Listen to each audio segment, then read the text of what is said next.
Ini dia, di tangan gue ini sekarang ada HP flagship dari Vivo yang terbaru. HP-HP ini nih membawa beberapa fitur menarik khususnya nih di bagian kameranya. Co-engineer with Zeiss. Terus lensa telefotonya ini bisa foto matahari. Terus masa cuma segitu doang bang? Tunggu dulu, masih ada foto-fotonya lagi, nanti gue bahas ya. Kameranya ini multifocal length dan tentu aja bisa motret telefoto makro juga. Kamera utamanya tuh sensornya 1 inci dan Vivo bilang ini adalah series terbaik mereka di pasaran untuk sekarang ini. Jadi langsung aja yuk, bareng gue Fahmi kita cari tahu nih seperti apa nih kamera dari Vivo X100 series ini.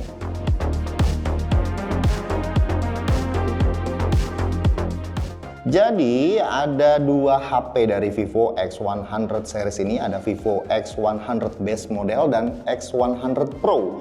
Perbedaannya ini cukup tipis-tipis ya antara base model dan Pro modelnya. Keduanya ini punya setup yang sama, setup 3 kamera dan sama-sama punya lensa telefoto periskop.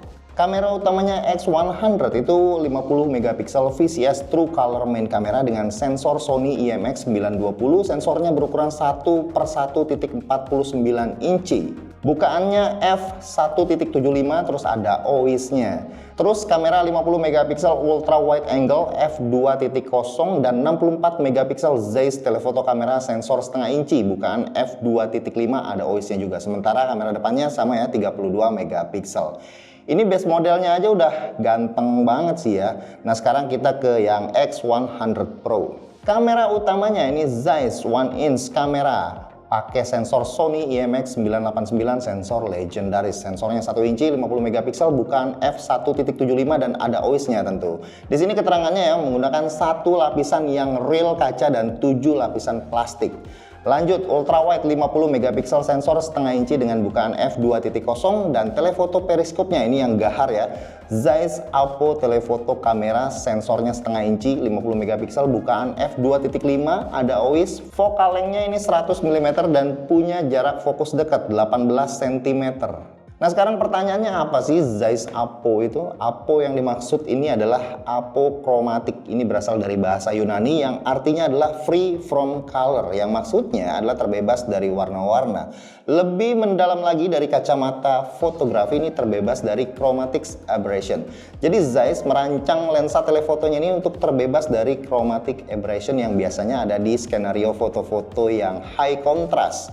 Nah ini kaitannya adalah untuk kemampuannya memotret sedetail mungkin semampu sensornya untuk menangkap subjek foto matahari. Foto matahari udah cahayanya paling terang, kalau kita berusaha turunin exposure-nya maka menjadi yang kontras banget. Nah biasanya chromatic aberration itu ada di bagian pinggir-pinggir, di bagian edge dari subjek yang difoto.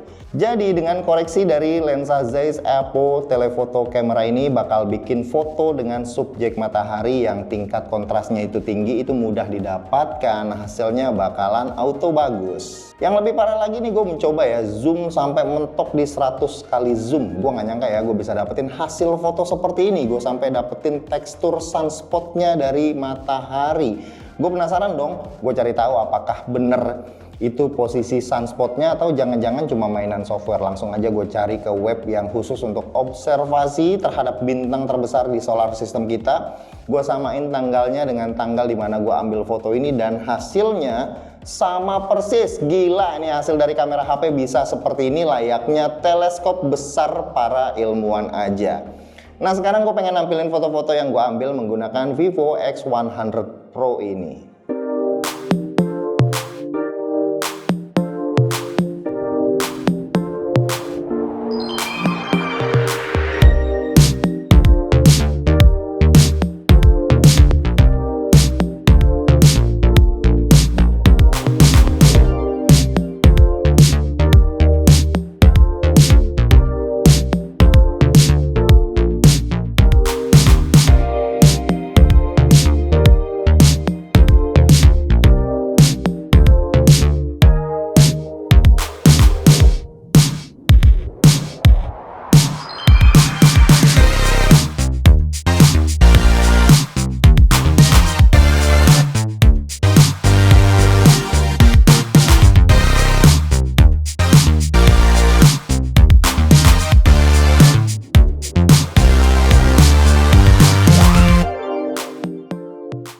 Lensa telefotonya juga udah mendukung buat dapetin objek-objek kecil alias foto makro ya. Dengan algoritma software yang canggih ditambah sentuhan Zeiss Apo ini bikin motret makro jadi gampang banget. Lensa telefoto makro juga berguna ya buat kita-kita konten kreator yang nggak perlu lagi bawa kamera-kamera yang gede buat beauty shot, video, produk HP. Cukup pakai X100 ini aja.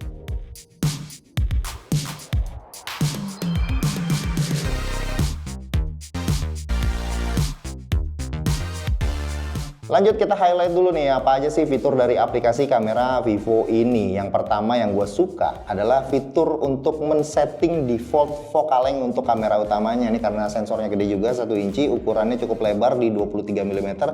Gua rasa nggak semua orang ya suka sama default kamera yang cukup lebar ini, kecuali lu adalah seorang yang fotografer landscape ya, mungkin lu suka. Di sini settingannya bisa di set ya, 1 kali alias 23 mm, 1,2 kali alias 28 mm, dan 1,5 kali alias 35 mm.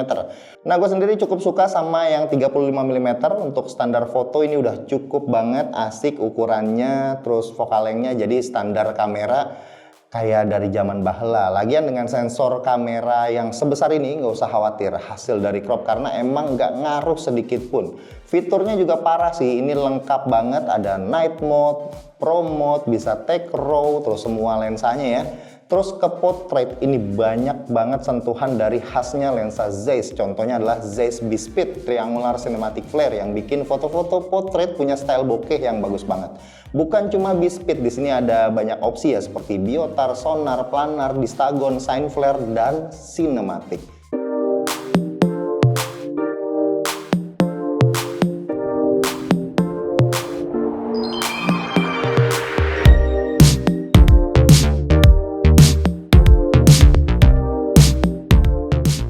Ke bagian videonya juga kamera belakangnya bisa rekam 4K 60 fps sambil berpindah-pindah lensa saat merekam. Perpindahannya juga cukup gesit ya dan smooth. Yang menurut gue ini one of the best di 4K 60 sambil pindah-pindah lensa di ranah smartphone, flagship, Android, dan kamera depannya juga bisa rekam di resolusi 4K 60 fps. Keren banget. Oke, kita mulai dari kamera depannya. Ini perekaman di resolusi 4K 60 fps. Vivo X100 Pro stabil ya, mantap, dynamic range juga keren ya. Harusnya kamera flagship ya bisa lah rekam 4K 60 fps.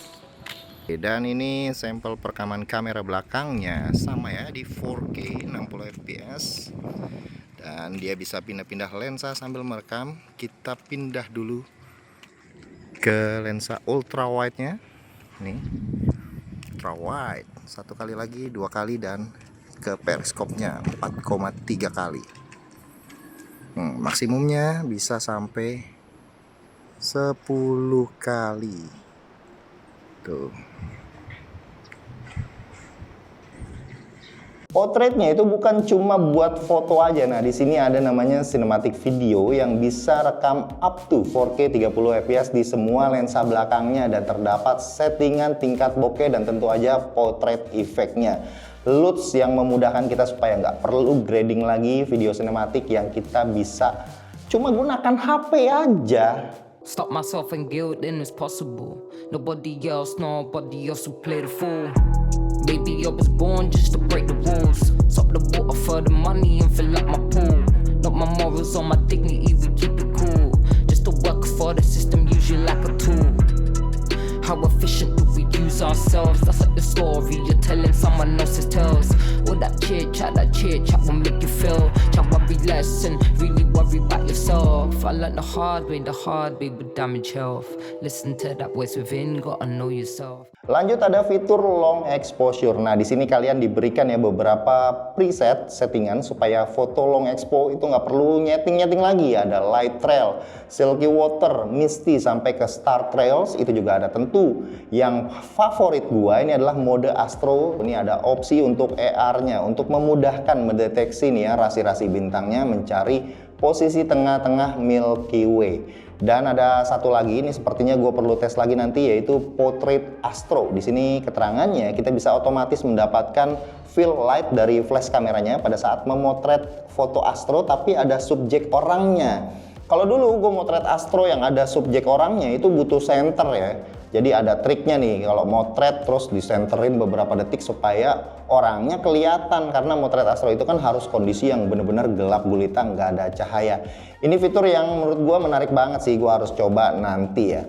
Dan semua fitur yang berjalan ini sangat seamless, cepat processingnya karena Vivo mempunyai Vivo V3 chip. Ini adalah custom chip dari Vivo untuk handling ISP yang dipadukan dengan bawaan SoC-nya juga, yang membuat kameranya itu selain cepat dan juga bagus hasil outputnya. Makanya sekarang perekaman video sinematiknya itu bisa resolusi 4K, dan ini untuk yang X100 Pro aja ya. Oke, cukup lah ya kameranya, karena ini menurut gue udah mentok banget, ganteng banget. Nah sekarang kita ke bagian desainnya. Pada saat pertama kali pegang HP ini, yang gue rasain handlingnya sih enak, karena di belakang sama di displaynya ini terdapat curve lengkungan. Untuk frame kameranya gue rasa bukan hal yang baru ya, udah banyak model frame kamera bulat besar seperti ini. Untuk yang X100 Pro kalau diperhatikan ini bulatan framenya ini ada 2 lapis. Nah bagian yang lapisan yang berwarna silver sepertinya ini lebih besar di bagian bawahnya, sementara yang X100 yang base itu yang lebih besar tuh yang ada di pinggirnya. Ini terinspirasi dari gerhana matahari dan gerhana bulan. Nah keduanya ini karena udah simetris, jadi kalau dalam posisi yang tergeletak ini nggak banyak goyangannya nih, aman. Dan frame bodinya ini udah pasti metal, dan bodi belakangnya ini yang gue suka, apalagi yang warna hitam asteroid black. Ini dia pakai bahan edge glare yang bener-bener anti ceplakan sidik jari. Udah HP-nya tipis nih, terus di handlingnya enak, bahannya juga berkualitas, rasanya pengen pakai lama-lama tanpa disarungin casing. Mana udah sertifikasi IP68 juga, cuma jangan lah ya, tetap pakein casingnya, soalnya ngeri takutnya kenapa-napa. Di bagian atasnya ini ada infrarednya, hal kecil yang berguna banget, dan terus ada mic ya. Ada tulisan profesional fotografi yang menegaskan kalau HP ini spesialis fotografi. Bagian kanan ini ada power sama volume button, bagian kiri polosan, dan bagian bawah ada speaker USB-C dan slot SIM card dual SIM. Ke bagian depan ini punya display berukuran 6,78 inci, panelnya OLED, 80 LTPO, backplate teknologi, brightness-nya sampai 3000 nits, refresh rate-nya 120 Hz, dan punya resolusi 1,5K. Tepatnya nih ya, resolusinya 2800 x 1280 pixel. Secara spek ini udah ganteng maksimal buat nikmatin konten Netflix, YouTube, bisalah semuanya. Resolusinya tinggi-tinggi dan kontennya HDR10 disikat semua. Speakernya juga bagus, stereo, clear, kenceng. Yang paling gue suka ini ada pilihan dari display colornya, ada standar ya, sRGB, profesional lebih mendekati warna aslinya, dan bright yang oke nih dipakai buat nikmatin konten film. Kalau masih dirasa kurang, ada opsi ambient light color temperature yang bisa menyesuaikan dengan kondisi cahaya di sekitar HP-nya. Terus ada fingerprint under display yang menurut gue ini cepet banget. Cepet dah pokoknya, responsif teknologinya ya. Cuma ini posisinya aja nih ya yang terlalu agak ke bawah.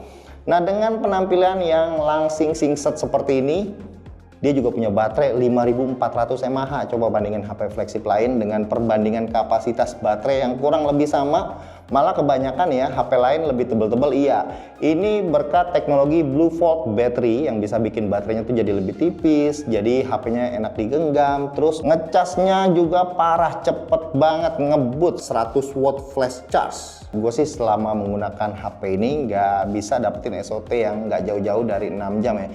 Cuma gue nggak khawatir nih soal baterainya karena ngecasnya ngebut banget. Mana dapet casannya pula ya. Jadi ya sosok aja lah. Ditambah lagi dia juga udah punya wireless charging juga. Nambah kece, nambah flagshipnya. Lebih lengkap secara spek baru kali ini nih gue merasa amazed sama Dimensity. Chipset ini kenceng banget, performanya nggak bakal ada ngerasain nge-lag.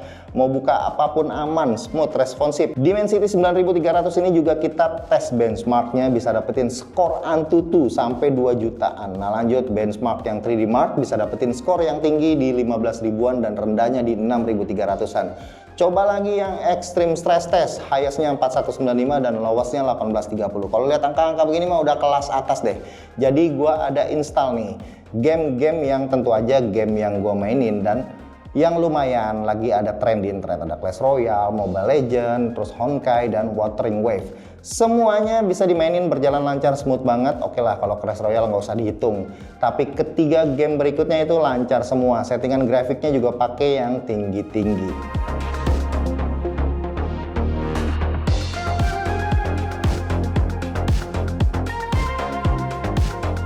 Nah sekarang kita ke bagian softwarenya nih, makin asik nih. Vantage OS makin kesini makinan enak rasanya. Bloatware-nya ini makin sedikit, penampilannya clean, fitur stok Android nggak ada yang dipangkas, dan fitur bawaannya Vivo itu banyak banget customisasinya.